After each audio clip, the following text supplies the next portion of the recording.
ये कहानी एक ऐसी फैमिली की है जिसमें हर वक्त हर किसी को टाइम टेबल के मुताबिक जिंदगी गुजारनी पड़ती है। हस्बैंड जितना सीधा है उसकी वाइफ उतनी ही साइको पागल। अब वो साइको किस किस्म की थी और अपने पागलपन में किस हद तक जा सकती थी, ये आपको आज की कहानी देखकर पता चलेगा। तो हम एक फैमिली को देखते हैं जिसमें हस्बैंड, वाइफ और उनके 2 बच्चे थे। हस्बैंड का नाम डॉन होता है। डॉन के घर में हर वक्त उसकी वाइफ मोना के जला करती थी। उसने हर चीज के लिए कानून बनाए हुए थे कि कौन सा काम कब होगा, और जो मोना कहती डॉन को भी वही करना पड़ता था। मोना ने एक बार जो प्लानिंग कर ली बस फिर तो वही होगा। ये सब कुछ डॉन बरसों से बर्दाश्त कर रहा था। मोना का बर्ताव अपने बच्चों के साथ भी ऐसा ही था। उसका मानना था कि उसके बच्चों को हमेशा हर काम में जीतना है, हारने का तो वो सोच भी नहीं सकते। मगर इन सब बातों की वजह से डॉन हमेशा परेशान रहा करता। लेकिन वो जानता था कि वो अपनी वाइफ के आगे ना ही बोल सकता है और ना ही कुछ करने की हिम्मत थी। वो जब मोना के करीब आने की भी कोशिश करता तो उसके लिए भी एक वक्त होता था। मोना अक्सर डॉन को कहती, जो उसने कह दिया, जिसका प्लान उसने बना दिया, बस वही होगा। डॉन अपना ज्यादातर वक्त अपनी दुकान में ही गुजारा करता था। उसकी फर्नीचर की दुकान थी। मोना की ज्यादा इसलिए भी चलती थी क्योंकि मोना के डैड ने इस दुकान के पैसे दिए थे। डॉन बस दुकान में एक एम्प्लॉय की हैसियत से काम करता है। असल मालिक मोना थी, मगर उसकी वाइफ ने आज तक इस बात को नहीं जतलाया था कि वो मालिक है, इसलिए सब समझते थे कि डॉन ही दुकान का मालिक है। एक दिन डॉन अपनी दुकान के बाहर एक इश्तेहार लगाता है कि उसे एक एम्प्लॉय की जरूरत है। उसकी दुकान में एक लड़की आई थी जिसका नाम डस्टी था। वो दिखने में बहुत खूबसूरत होती है। डॉन जब उसको पहली नजर देखता है तो उसे उससे प्यार हो गया था। उसने अब डस्टी को काम पर तो रख लिया था, मगर उसके दिमाग में कुछ और ही बातें चल रही थी। वो डस्टी के साथ रिश्ता बनाने का सोच रहा था। तभी यहाँ पर डॉन का दोस्त आता है जो डस्टी को देखकर उसके बारे में बातें करने लगता है। कहता है कि ये लड़की कितनी खूबसूरत है ना। डॉन कहता है, क्या बातें कर रहे हो। ये सुनकर उसका दोस्त कहता है, हमें अपने दिमाग को फ्रेश ताजा करने के लिए कुछ तो करना ही होगा ना। हम दिन भर जैसे काम करते हैं और अपनी बीवियों की बातें सुनते हैं, अगर डस्टी को तुम यहाँ काम पर रखोगे तो हम दोनों का दिल लगा रहेगा और इसी बहाने हम अच्छे से काम भी कर पाएंगे। इसके बाद हम एक आदमी को देखते हैं जो किसी को मार रहा था। तभी वो टीवी पर डॉन का इंटरव्यू सुनता है जो अपनी फैमिली और घर के बारे में बता रहा था। ये आदमी दरअसल एक गैंग का लीडर था जो अमीर लोगों को लूटा करता। अब वो गैंग का लीडर इंटरव्यू सुनने के बाद अपने सारे आदमियों को डॉन के पीछे लगा देता है। वो डॉन और उसकी फैमिली का ऐसे ही पीछा करते हैं, मगर इस बारे में डॉन को भनक भी नहीं थी। वो ऐसे ही अपनी फैमिली के साथ और दुकान पर वक्त गुजारता रहता था। उसे इस बारे में कुछ भी नहीं पता था, बल्कि उसका तो आजकल ज्यादा ध्यान डस्टी पर रहने लगा था। उसका उससे अलग ही रिश्ता बन जाता है। डस्टी भी इस बात को जान गई थी कि डॉन उसे पसंद करने लगा है। अब घर पर मोना जब डॉन के करीब आने की कोशिश करती है, मगर वो डस्टी के साथ खुश रहने लगा था, इसलिए मोना को मना कर देता है। हर चीज अब डॉन के मुताबिक चल रही थी। एक दिन डॉन के घर पर पार्टी होती है तो उधर डस्टी भी आती है। वो एक बुरी खबर सुनाती है कि वो डॉन के बच्चे की माँ बनने वाली है। ये सुनकर तो डॉन हैरान हो गया था। डस्टी से कहता है, प्लीज कुछ करो, कुछ ऐसा करो, ऑपरेशन करवा लो और ये सब खत्म कर दो। मगर डस्टी कहती है, नहीं, मैं इस बच्चे को रखना चाहती हूँ। ये सब बातें जानने के बाद डॉन को अब पता चल चुका था कि आहिस्ता आहिस्ता उसकी परेशानियां बढ़ने वाली हैं, इसलिए वो अपने दोस्त के पास जाता है। सारी बातें सुनने के बाद उसका दोस्त कहता है, ऐसा करो कि तुम डस्टी को पैसे दे दो। देखो, मुझे तो ये लगता है जैसे वो तुम्हारी बात को मानना ही नहीं चाहती, तो समझ लो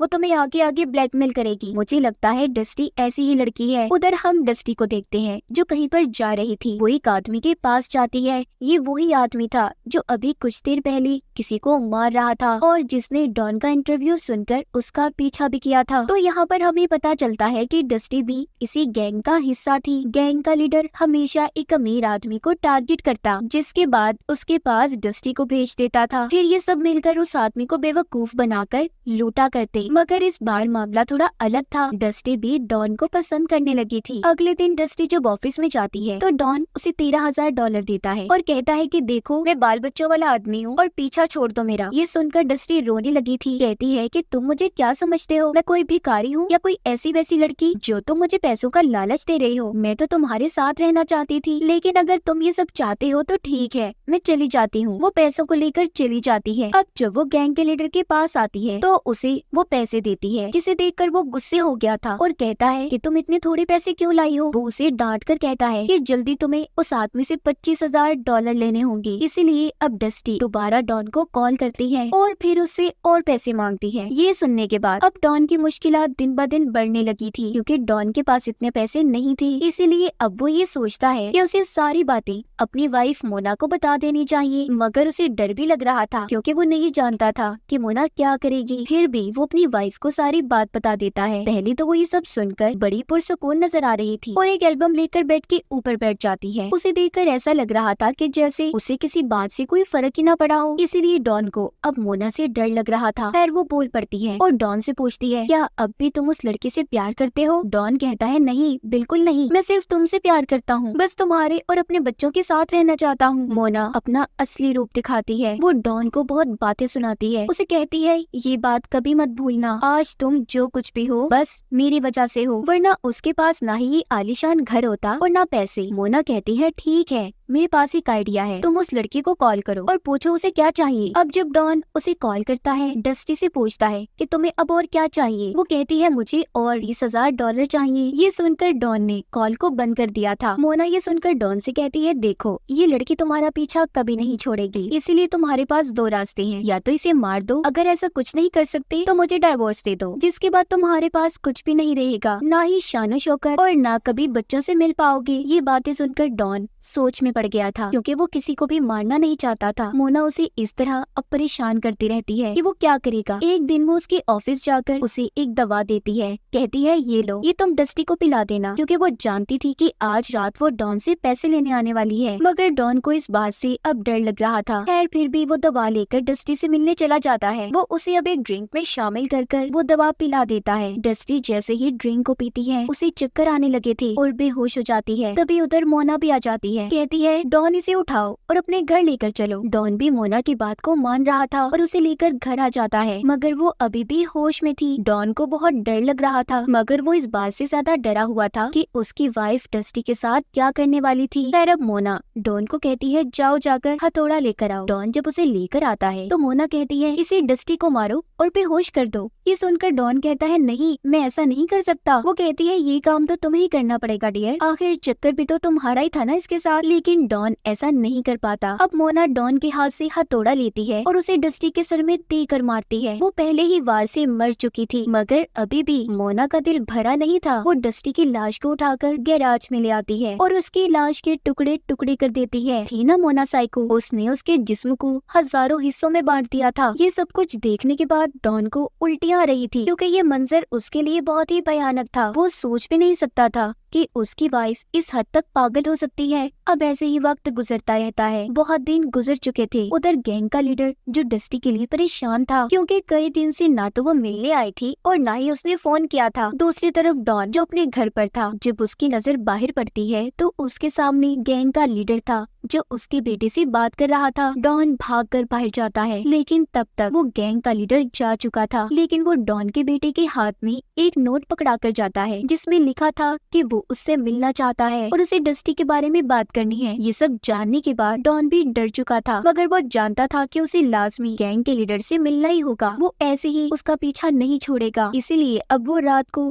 क्लब में गैंग के लीडर से मिलने जाता है, जो उससे अब डस्टी के बारे में पूछता है। डॉन यहाँ पर झूठ बोलता है, कहता है कि उस दिन रात को वो मुझसे पैसे लेने आई थी, मैंने उसे पैसे दे दिए थे, जिसके बाद मैं नहीं जानता कि वो कहाँ पर गई। ये सुनकर गैंग का लीडर और उसके आदमी डस्टी के बारे में बुरा भला बोलने लगते हैं। कहते हैं कि कितनी चालाक लड़की थी, जैसे ही उसे पैसे मिले उसने तो अपना असली रूप दिखा दिया। गैंग का लीडर अब डॉन से कहता है कि डस्टी तो पैसे लेकर भाग गई, अब तुम्हें हमें पैसे देने होंगे। ये सभी बातें सुनकर डॉन अब अपनी वाइफ को जाकर बताता है, जो सुनकर कहती है, मैंने कहा था ना, ये लोग लातों के भूत हैं, ऐसी बातों से नहीं मानने वाले। तुम देखते जाओ मैं क्या करने वाली हूँ। मुझे पता है डस्टी की लाश कहाँ पर है। मैं अब क्या करूँगी, गैंग के घर जाकर डस्टी की लाश को रख दूंगी। इस तरह वो उसके कत्ल के इल्जाम में फंस जाएगा और हम सबको इससे निजात मिल जाएगी। अब ये दोनों ऐसा ही करते हैं। मोना उस गैंग के घर जाकर डस्टी की लाश के टुकड़ों को फ्रिज में भर देती है। लेकिन जब मोना ऐसा कर रही थी तो तभी इधर गैंग के लीडर का एक साथी आ जाता है, और वो भी एक लड़की के साथ। लेकिन तभी गैंग के लीडर के साथी को शक होने लगा था कि यहाँ पर कोई है। अब मोना को भी ये बात पता चल गई थी कि अगर उसे उसके बारे में पता चल गया तो वो उसे पकड़ लेगा, इसलिए पहले ही वो उनके किचन से चाकू को उठाकर लाती है और पीछे से लीडर के साथी पर हमला कर देती है, जिसके बाद वो वहाँ से चली गई थी। लेकिन लीडर का साथी अभी भी जिंदा था और अपने लीडर को कॉल कर देता है कि यहाँ पर सब क्या हुआ। दूसरी तरफ मोना बाहर निकलकर पुलिस को भी सब बता देती है कि गैंग के लीडर के घर में कुछ चल रहा है। अब पुलिस भी वहाँ से निकल गई थी। तभी कुछ देर के बाद गैंग का लीडर अपने घर आ जाता है। वहाँ पर उसे अपने साथी की लाश मिलती है जिसको मोना मार कर गई थी, इसीलिए वो बहुत ज्यादा परेशान हो गया था। अब जैसे ही वो पानी पीने फ्रिज को खोलता है तो उसमें से उसे डस्टी की भी लाश मिलती है जो काट कर टुकड़ों में रखी गई थी। गैंग के लीडर को समझ नहीं आता कि वो करे तो क्या करे। तभी उसके घर के बाहर पुलिस भी आ जाती है जो उन्हें बाहर आने का कह रही थी। गैंग के लीडर का एक और साथी बाहर नहीं जाना चाहता था, इसलिए वो फायरिंग करने लगता है क्योंकि वो जानता था कि अगर वो बाहर गया तो पुलिस उसे पकड़ लेगी। तभी पुलिस वाले उसे एक गोली मार देते हैं। अब गैंग का लीडर एक छोटे रास्ते से छुपता छुपाता घर से बाहर निकल जाता है। अब हम डॉन को देखते हैं जो इन सब बातों से परेशान था। एक दिन अपनी वाइफ मोना से पूछता है कि तुमने ये सब आखिर कैसे कर लिया, इतनी आसानी से तुमने डस्टी के टुकड़े कर दिए, ये सब काम करते हुए तुम्हारा दिल नहीं काम पा। ये सब सुनकर मोना अजीब बर्ताव करने लगती है और पागलों की तरह कहती है मैं ठीक हूँ, आइंदा तुम मुझसे इस किस्म का सवाल कभी मत करना, और अब अगर तुमने मुझसे ये सवाल पूछा तो मैं तुम्हारी भी ये हालत करूंगी जो मैंने डस्टी की थी। अब डॉन को समझ आ गया था कि वो चाह कर भी मोना को नहीं छोड़ सकता, उसे अपनी सारी जिंदगी अपनी इस साइको बीवी के साथ गुजारनी थी। अगर इसने इसे छोड़ा तो ये भी मारा जाएगा। अगले दिन डॉन के घर में पुलिस आती है जो बताती है कि हमने डस्टी के कातिलों को पकड़ लिया है, मगर उनमें से गैंग का लीडर अभी भी गायब है। वो तुम्हारी एम्प्लॉय थी ना, और हमने सुना है रात को भी वो तुम्हारी दुकान पर आया करती थी। ये सुनकर डॉन घबरा जाता है। पुलिस ऑफिसर से कहता है कि हाँ, उसके साथ मेरा अफेयर चक्कर था, प्लीज इस बारे में मेरी वाइफ को कुछ मत बताइएगा। तभी वहाँ पर मोना जाती है जो पड़ोसियों के डॉग को पकड़ कर ला रही थी क्योंकि वो उसके घर के अंदर चला गया था। मोना उस डॉग को उसके मालिक को वापस करते हुए कहती है कि आइंदा अगर ये हमारे घर पर आया ना तो मैं इसके टुकड़े टुकड़े कर दूंगी। ये सुनकर सभी हंसने लगे थे।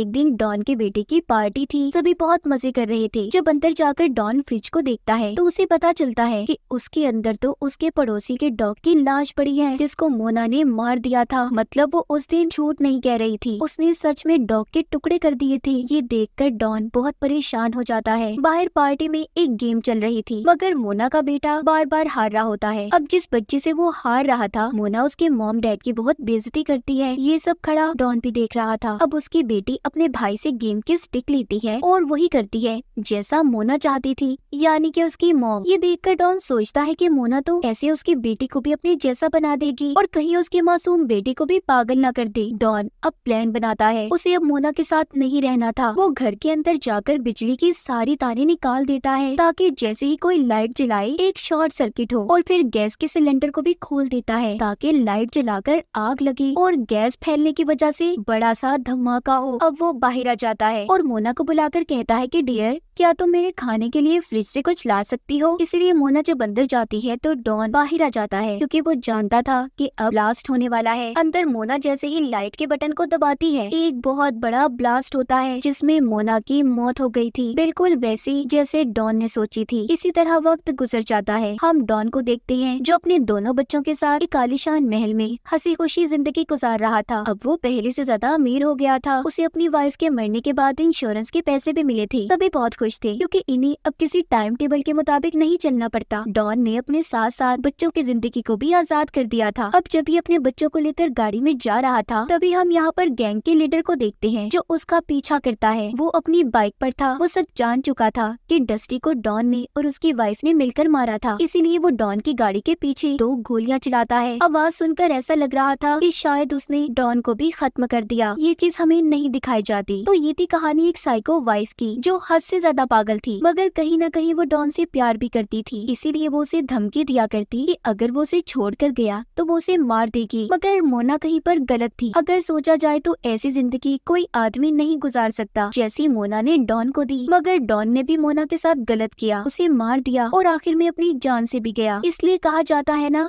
जैसा करोगे वैसा भरोगे। तो इसी के साथ हमारी इस फिल्म की कहानी भी यहीं पर खत्म हो जाती है।